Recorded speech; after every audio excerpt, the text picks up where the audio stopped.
pukul 6 waktu Indonesia Barat. Radio Republik Indonesia Palembang dengan Warta Berita. Hampir 80% masyarakat Sumatera Selatan menggunakan transportasi digital, namun pengemudi justru mengeluhkan regulasi tarif yang belum layak. Pemerintah Kota Palembang harapkan status internasional Bandara Sultan Mahmud Badarudin II dapat menarik wisatawan dan investor.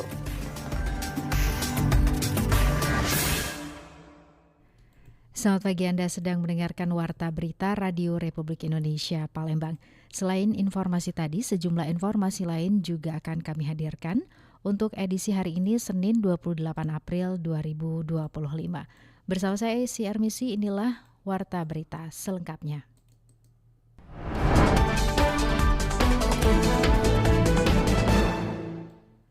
Hampir 80% masyarakat Sumsel menggunakan transportasi digital, namun pengemudi justru mengeluhkan regulasi tarif yang belum layak.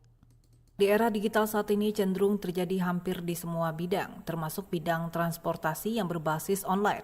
Bahkan 80% masyarakat Sumatera Selatan menggunakan transportasi online sebagai sarana angkutan. Hal tersebut disampaikan Ketua Asosiasi Driver Online ADO Sumsel Muhammad Asrul Indrawan kepada RRI masih terkait Hari Perhubungan Nasional 24 April. Ditegaskan Asrul, meskipun transportasi online mendominasi masyarakat terkait kebutuhan dibandingkan transportasi konvensional, namun justru kebijakan dan regulasi tidak berpihak pada pengemudi transportasi online. Asrul menuturkan, angkutan konvensional sudah dilakukan pemerataan tarif yang ditetapkan Organda, namun tidak untuk jenis transportasi online yang ditentukan pihak aplikator sehingga tidak ada penyamaan tarif. Kita meminta 3 poin. Yang pertama, meminta kepada pemerintah melalui Kementerian Perhubungan dikeluarkannya peraturan menteri tentang angkutan sewa pakai kendaraan roda 2, ojol ini, terhadap kami sebagai mitra daripada aplikator. Kedua, kita penyamaan tarif jauh dan tarif jarak dekat. Jadi semua aplikator apabila tidak melakukannya diberikan sanksi penutupan. Nah, itu yang harus kita dorong. Baru kita bicara tentang bagaimana pemotongan jasa aplikatornya, bagaimana untuk drivernya. Tapi undang-undangnya dulu dibentuk karena suka tidak suka, mau tidak mau, hampir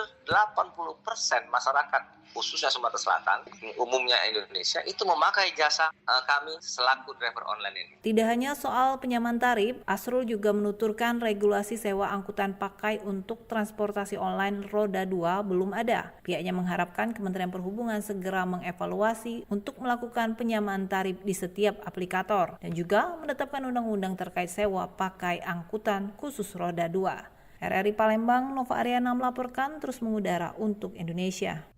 Upaya pemerintah Kota Palembang memperluas layanan feeder LRT di koridor Asrama Haji Talang Betutu mendapat sambutan positif dari masyarakat. Kehadiran kendaraan pengumpan ini dinilai sangat membantu mobilitas warga, sekaligus mendukung upaya mengatasi kemacetan di kota. Wali Kota Palembang, Ratu Dewa, menyatakan bahwa pengembangan feeder LRT memang difokuskan untuk meningkatkan kenyamanan dan kemudahan akses transportasi bagi masyarakat.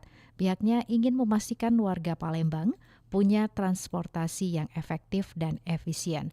Dengan feeder ini ia berharap masyarakat beralih dari kendaraan pribadi ke transportasi umum. Tetapi kita berharap lagi dari Balai Pengelola ya, Pak Hadi untuk ada penambahan koridor lagi. Jangan khawatir warga Palembang, naik feeder aman, nyaman, tepat waktu, AC-nya dingin ya. Kalau target kita 17 sebenarnya, insya Allah lah. Saat ini Palembang mencatatkan 31 titik kemacetan aktif. Penambahan feeder diharapkan mampu menjadi solusi jangka panjang. Sejak 2022 sudah ada 8 koridor feeder dengan lebih dari 12.000 pengguna LRT per hari. Berikut kita dengarkan ragam komentar masyarakat terkait mewujudkan transportasi aman dan nyaman.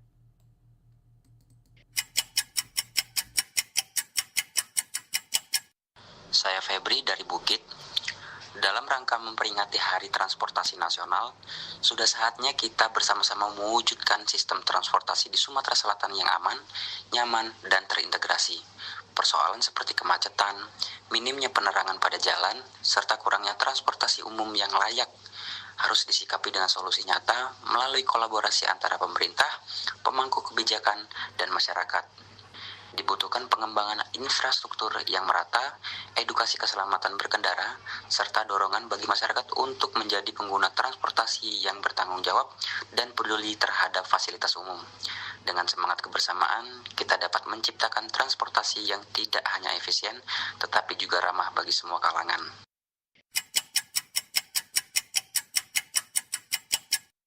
Saya Rani dari Palembang. Pada momentum Hari Transportasi Nasional ini, kita diajak untuk bersama-sama mendukung upaya reformasi transportasi, mulai dari hal kecil seperti menaati rambu lalu lintas, memberikan prioritas kepada angkutan umum, menggunakan kendaraan pribadi secara bijak, hingga lebih memilih mode transportasi ramah lingkungan.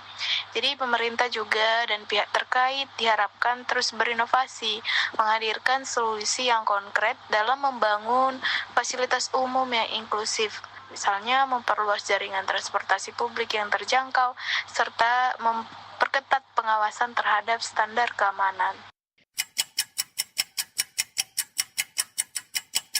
Saya Dea dari Demang. Kadang saya tuh suka ngeluh kalau misalkan mau berangkat kerja atau mungkin adik-adik saya mau berangkat kuliah tuh karena banyaknya macet gitu loh di Palembang ini, tambah lagi minimnya PJU dan kurangnya transportasi umum yang cukup layak. Jadi harapannya untuk pemerintah ada solusi terbaik lah terkait dengan hal ini. Halo, saya Maria dan saya dari Pak Jo. Kadang masalah di transportasi umum ini bukan cuma di fasilitas yang kurang ya, tapi juga dari perilaku pengguna itu sendiri. Kita sebagai pengguna harus lebih peduli, misal nggak buang sampah sembarangan di halte ataupun di dalam kendaraan umum. Fasilitas kan udah disiapin nih, ya tinggal kita jaga bareng-bareng supaya tetap bersih, tetap awet, dan juga tetap nyaman. Kalau dari kita udah sadar, transportasi umum ini bisa jadi pilihan utama tentunya, bukan lagi jadi alternatif terakhir.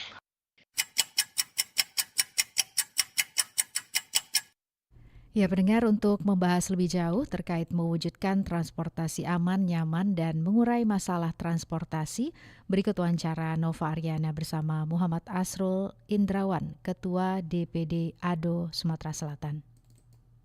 Tapi kan sekarang eranya kan transformasi transportasi sebenarnya ya Kak ya, karena saat ini kan sudah banyak menggunakan era digital lah, katakan seperti itu.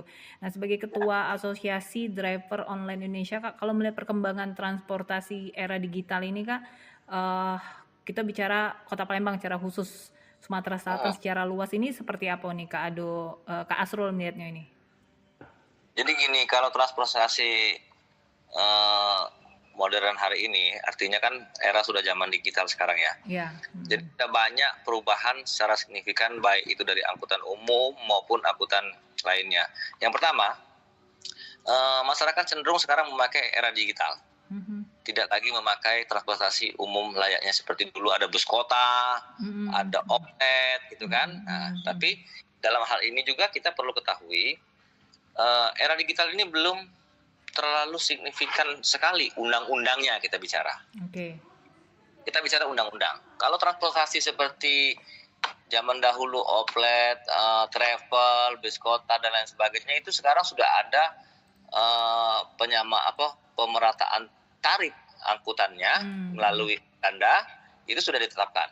Tapi kalau untuk digital seperti ada aplikator ya A B C D E dan para ojol roda 2 sama roda 4 itu penyamaan tarifnya tidak bisa menentu dan tergantung dari aplikator masing-masing. Dan ini sangat buat rekan-rekan tidak nyaman bekerja sebagai mitra.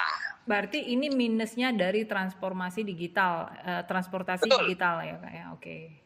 Di era sekarang sangat terbantukan masyarakat di transformasi era digital ini. Terus masyarakat memilih yang paling praktis toh. Artinya dengan memesan melalui pesanan aplikator, baik itu makanan, food ataupun menumpang manusianya, dia lebih memakai aplikasi digital seperti sekarang. Tapi persoalannya penyamaan rataan tentang tarif dan undang-undang sewa angkutan pakainya belum terpenuhi untuk kawan-kawan driver online atau roda 2 ini di era digital. Itu sayangnya. Padahal transformasi digital saat ini lebih mendominan dunia transportasi ya. Betul sekali. Nah, jadi kita mendorong, makanya kita ada aksi tanggal 20 Mei tahun 2025 nanti di Hari Kebangkitan Nasional, secara nasional kita aksinya. Termasuk serentak. Kita meminta 3 poin. Yang pertama, meminta kepada pemerintah melalui Kementerian Perhubungan dikeluarkan peraturan menteri tentang angkutan sewa pakai kendaraan roda 2, ojol ini, terhadap kami sebagai mitra daripada aplikator. Kedua, kita penyamaan tarif jauh dan tarif jarak dekat. Jadi semua aplikator apabila tidak melakukannya diberikan sanksi penutupan. Nah, itu yang harus kita dorong. Baru kita bicara tentang bagaimana pemotongan jasa aplikatornya, bagaimana untuk drivernya. Tapi undang-undangnya dulu dibentuk, karena suka tidak suka, mau tidak mau, hampir 80% masyarakat khususnya Sumatera Selatan, umumnya Indonesia, itu memakai jasa kami selaku driver online ini. Transportasi digital lah ya. Ya. Oke, baik. Jadi harapannya itu saat ini yang paling fokus adalah penentuan tarif yang layak, seperti itu ya Kak Asur ya. Begini, penentuan tarif itu sekarang gini, kita driver online, ojol ya umumnya, roda 2, roda 4 sudah ada undang-undangnya mengenai angkutan sewa pakai, sehingga dia dalam mengangkut penumpang tidak kena tilang, seperti layaknya taksi atau outlet biasa, Nah, sebagai roda 2 ini belum ada. Jadi kita mengangkut penumpang melalui aplikasi itu bisa ditilang loh. Karena undang-undang tentang angkutan sewa pakai itu tidak ada untuk roda 2. Nah, kedua, setelah itu selesai dibuat peraturan menteri sehingga kami legal. Istilah legal itu dalam arti boleh mengangkut penumpang, ya kan, seperti ojek ini, roda 2 ini, ojol ini, sehingga tidak ada larangan pada saat polisi ingin menilang itu. Jadi artinya polisi tidak bisa menilang karena ini sudah legal toh. Kedua, tentang tarif. Kalau tidak ditetapkan, seluruh aplikator yang ada sekarang itu bersaing harga. Semau-maunya dia merebut hati para konsumen. Bagaimana caranya konsumen itu pindah ke aplikasi dia, tapi mengorbankan jasa angkut, yaitu upah daripada para driver ini. Baik. Dengan perang tarif itulah sehingga kawan-kawan roda 2 ojol ini akhirnya merasa rendah sekali upahnya. Nah, ini yang perlu kita dalami dan kita sama-sama minta perjuangkan kepada Kementerian Perhubungan untuk mengeluarkan 2 poin tadi, ya kan?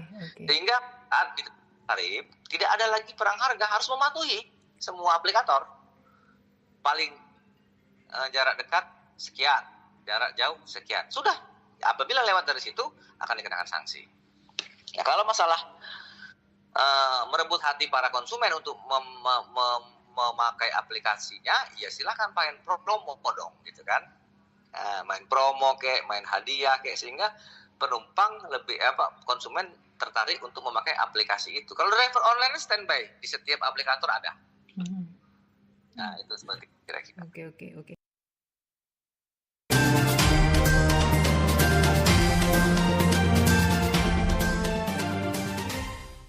Beralih ke informasi lainnya, pemerintah Kota Palembang harapkan status internasional Bandara Sultan Mahmud Badarudin II dapat menarik wisatawan dan investor. Terkait kembalinya status Bandara Sultan Mahmud Badarudin II Palembang sebagai bandara internasional disambut baik berbagai pihak termasuk pemerintah Kota Palembang.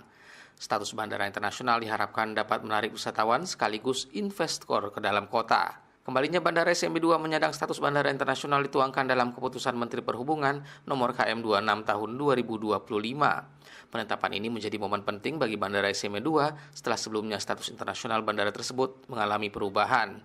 Dengan dikembalikannya status ini, Bandara SMB 2 akan kembali melayani penerbangan internasional secara penuh. Wali Kota Palembang, Ratu Dewa mengungkapkan, kembalinya status Bandara SMB 2 sebagai bandara internasional diharapkan dapat mendongkrak kunjungan wisatawan ke Palembang dan sekaligus mendorong iklim investasi yang baik. Pak Gubernur ketemu Wakil Ketua DPR RI Padasku. Kita sampaikan seluruh undang-undang yang ada permasalahan di kabupaten kota masing-masing, termasuk Palembang. Karena kemarin kan kita status bandara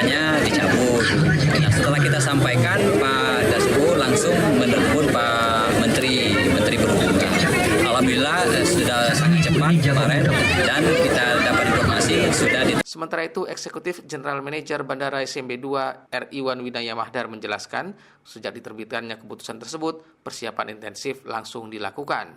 Angkasa Pura II sebagai pengelola bandara menyiapkan semua elemen penting, mulai dari peningkatan kualitas sumber daya manusia hingga optimalisasi fasilitas udara dan darat. Rian Apridani melaporkan. Koordinasi dengan BMKG Palembang, BPBD Oku Selatan nyatakan potensi hujan berintensitas tinggi masih terjadi di wilayahnya. Badan Penanggulangan Bencana Daerah BPBD Oku Selatan memastikan kondisi curah hujan dengan intensitas tinggi masih akan terjadi di wilayahnya. Hal tersebut diungkapkan Kabid Kedaruratan BPBD Oku Selatan Heri Pramono. Menurutnya sejauh ini upaya koordinasi dengan BMKG Kota Palembang sudah dilakukan. Dari hasil koordinasi tersebut didapati kondisi curah hujan dengan intensitas tinggi di wilayah Oku Selatan masih akan terjadi. Berkaitan dengan hal tersebut, masyarakat khususnya di Oku Selatan yang tinggal di bantaran sungai dapat mewaspadai kondisi banjir bandang yang bisa terjadi saat curah hujan meningkat. Harapan kami dari Badan Penanggulangan Bencana Daerah Kabupaten Oku Selatan, khususnya wilayah Oku Selatan, untuk masyarakat tetap waspada dikarenakan saat ini kami masih berkoordinasi dengan pihak BMKG Palembang. Memang betul untuk wilayah Kabupaten Oku Selatan merupakan daerah yang hujan mempunyai intensitas yang cukup tinggi. Heri Pramono juga mengharapkan dengan kesiapsiagaan tidak hanya BPBD, BMKG maupun pemerintah daerah, namun upaya koordinasi dengan masyarakat untuk kesiapsiagaan dapat dilakukan sebagai langkah pencegahan korban jiwa. Dari Palembang, Sumatera Selatan, Aditya melaporkan.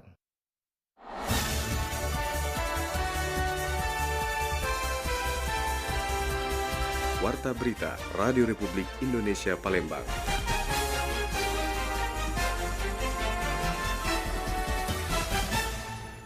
Dinas Pemuda dan Olahraga Dispora Sumatera Selatan menyatakan dukungannya terhadap pelaksanaan Pekan Olahraga Provinsi atau Porprov MUBA 2025. Sebagai perwakilan pemerintah provinsi, Dispora berperan dalam memantau, mengevaluasi dan memberikan dukungan terhadap kegiatan yang dilaksanakan oleh KONI Sumatera Selatan dan pemerintah Kabupaten Musi Banyu Asin. Hingga saat ini persiapan pelaksanaan Porprov disebut telah mencapai sekitar 75%. Kasih Olahraga Prestasi, Industri, dan Promosi Olahraga Lydia Catherine Kalalo mengungkapkan KONI Sumsel bersama pemerintah Kabupaten Muba telah melakukan berbagai langkah teknis, termasuk peninjauan venue untuk memastikan kesiapan infrastruktur menjelang perhelatan besar tersebut. Dispora berharap dapat terus dilibatkan dalam agenda-agenda penting seperti rapat koordinasi maupun kunjungan lapangan agar sinergi antar lembaga tetap terjaga dan pelaksanaan Porprov ini berjalan lancar. Ini yang kami ketahui, memang antara KONI Sumsel dan Pemkab Muba itu sudah melakukan berbagai persiapan, baik itu teknis pertandingan maupun contoh seperti yang telah dilakukan 2 minggu yang lalu ya untuk peninjauan venue bersama, apakah itu venue-nya siap untuk digunakan pada saat perhelatan Porprov nanti. Jadi sejauh ini sih kalau kami melihatnya sudah sekitar 70-75% lah. Persiapan itu siap untuk menjadi tuan rumah. Iya. Ditambahkan Catherine, Dispora saat ini lebih fokus pada pembinaan atlet level 2 yang dipersiapkan untuk berkompetisi di tingkat nasional. Sejumlah program pembinaan pun telah disusun dan terus disesuaikan dengan kebijakan dan arahan dari Kementerian Pemuda dan Olahraga, termasuk pembentukan Pusat Pendidikan dan Pelatihan Olahraga Pelajar atau PPLP sebagai langkah strategis dalam pengembangan SDM olahraga daerah. Porprov 2025 diharapkan menjadi ajang seleksi dan unjuk prestasi bagi para atlet lokal Sumatera Selatan. Dispora menekankan pentingnya penggunaan atlet-atlet asli dari kabupaten atau kota masing-masing, bukan dari luar daerah. Dengan begitu proses pembinaan dapat berlangsung, berkelanjutan, dan memberi ruang bagi bibit-bibit atlet muda daerah untuk berkembang dan bersaing secara sehat.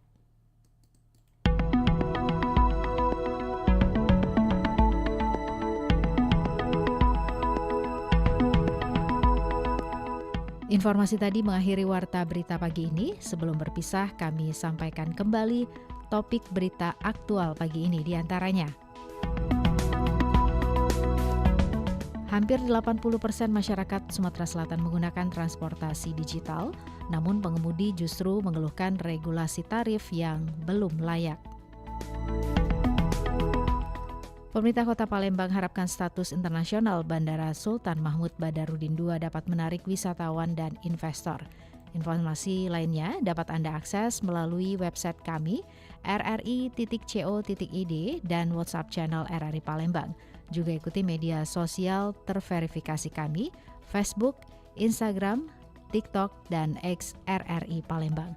Kami juga membuka ruang aspirasi bagi Anda untuk menyampaikan sejumlah persoalan dan peristiwa yang berada di sekitar Anda melalui line WhatsApp di 0821 7927 9090 serta pesan chat melalui RRI Digital.